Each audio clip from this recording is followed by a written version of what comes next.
Boda, Southna Kutukarium Shejinabia, and a Takotel, Takradi, Fred 0302 666915, and I toll free number 0800 30055. Ghana Shippers Authority, providing shipping solutions.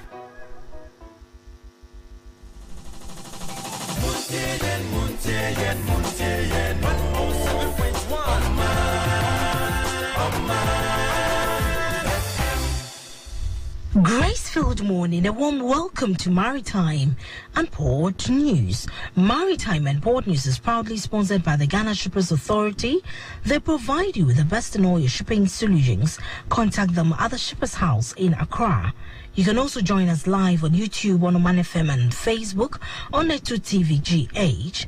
Tune in to Omanfm in Kumasi for more Maritime and Port News. My name is Boateng. Let's take a look at our stories this morning. As part of measures to increase revenue generation at the port, the Ghana Shippers Authority has partnered the Food and Drugs Authority to sensitize shippers on ways to addressing import permit application challenges. The move is part of efforts to address growing non-tariff barriers as well as support trade facilitation to grow the nation's GDP.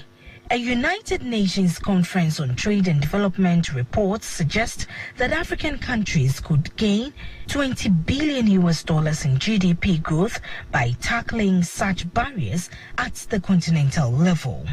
Speaking at the Sensitization Forum, the Tema branch head of the Ghana Shippers Authority, Mr. Charles Say, said that more efforts will be put in to ensure that the nation does not lose revenue.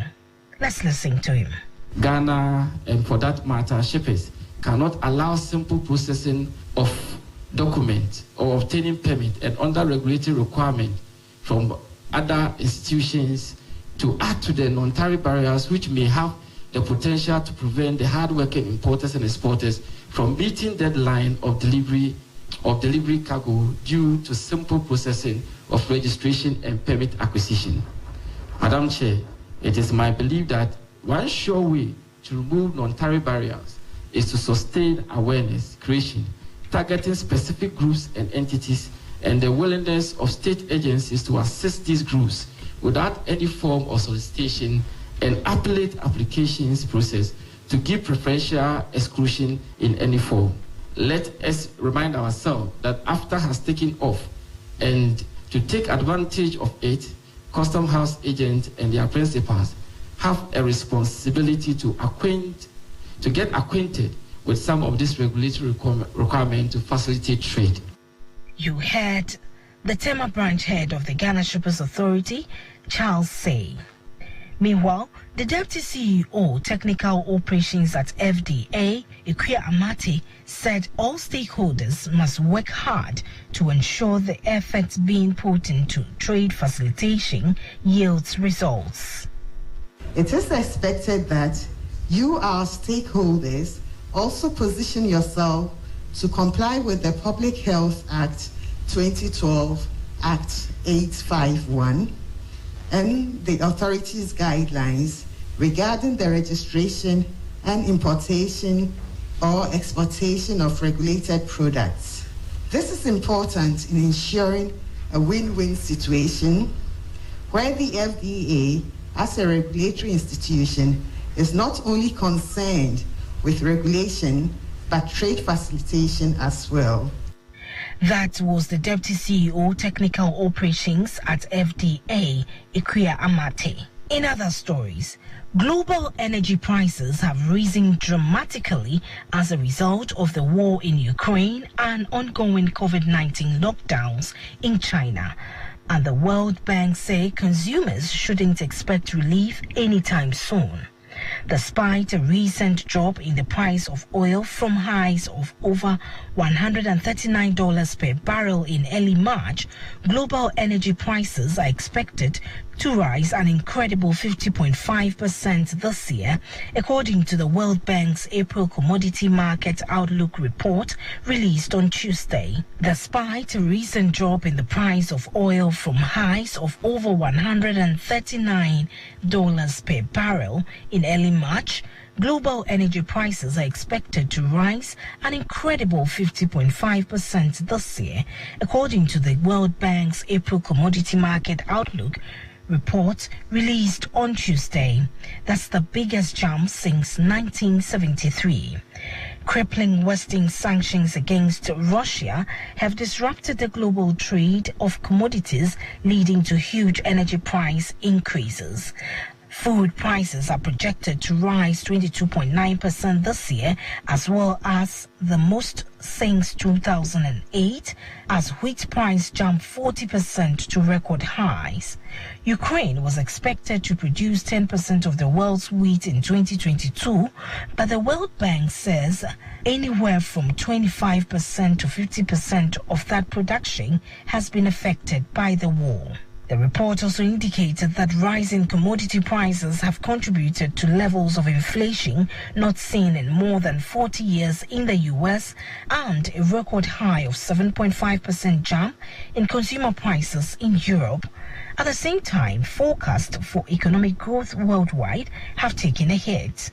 The International Monetary Fund cut its global growth forecast from a 4.4% January prediction to just 3.6% in April, and the World Bank slashed its global growth expectation for 2022 by nearly a full percentage point last week to 3.2%.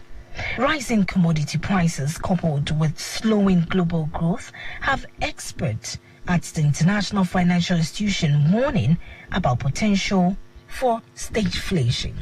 Now, a strong rebound in container traffic pushed global ports far beyond pre-pandemic levels. Container shipping has enjoyed a phase of strong demand. With the exception of Hamburg and Hong Kong, the 15 largest container ports in the world exceeded pre-pandemic traffic levels in 2021, with flows in China ports like Tianjin, Guangzhou, Ningbo, and Shenzhen seeing double-digit increases compared to 2019. Container throughput in the largest U.S. port ended up being 20% larger amid surging demand for goods last year. Volumes in global container shipping and container port are expected to slow to 3%. In the first 3 months of 2022, U.S. port operated at record level, which enabled them to cut backlogs. The largest global port, Shanghai, handled over 47 million containers. But the port has struggled amid new lockdowns in China, and a strict COVID policy remains a risk for terminal productivity in the country. In Europe, the largest ports will face sliding throughput because of the loss of Russian container volumes and diverted vessels because of delays. If you just join us, you're listening to Maritime and Port News. Shanghai authorities are struggling to keep the supply chain of key industrial sectors like cars and chips on track amid the city's ongoing COVID-19 lockdown, with fewer than three-quarters of the several hundred enterprises that recorded a green light to resume production a week ago able to do so. Companies on the so-called white list need to receive government approval for their work resumption plans. This has affected global supply chain. It's expected that such companies and economies, it is expected that such production companies will be released soon to resume production. On this note, to wrap up this morning's edition of Maritime and Port News. Maritime and Port News is proudly sponsored by the Ghana Shippers Authority. They provide you with the best in all your shipping solutions. Contact them at the Shippers House in Accra. You can also listen to Maritime and Port News on Omanfm in Kumasi, and join us on our Facebook page on the 2TVGH and on YouTube on Omanfm. Maritime and Port News, a platform for all. My name is Nanesi Boateng, producer. Have a great day. yenso akwan so dwumadi hia mo man bia nkankro edi Ghana eko wiase na di wiase so ba Ghana Shippers Authority ani so ade hunu ne se ye bebuo nsuo so adwadifo ewo haw bia wonam mu efiri no ma ayra dia seye sika yaje wa emfa kwan so ene haw ahodo pii yenya adaje kire nsuo so adwadifo eno ma eko se de be ya wo beti ase ye ni so ade hunu ne se ye besom ni asom sompa Ghana Shippers Authority ewo Ghana Shippers House Ridge Accra Gapuha Towers Tema NCA Building 4th Gardens Echupe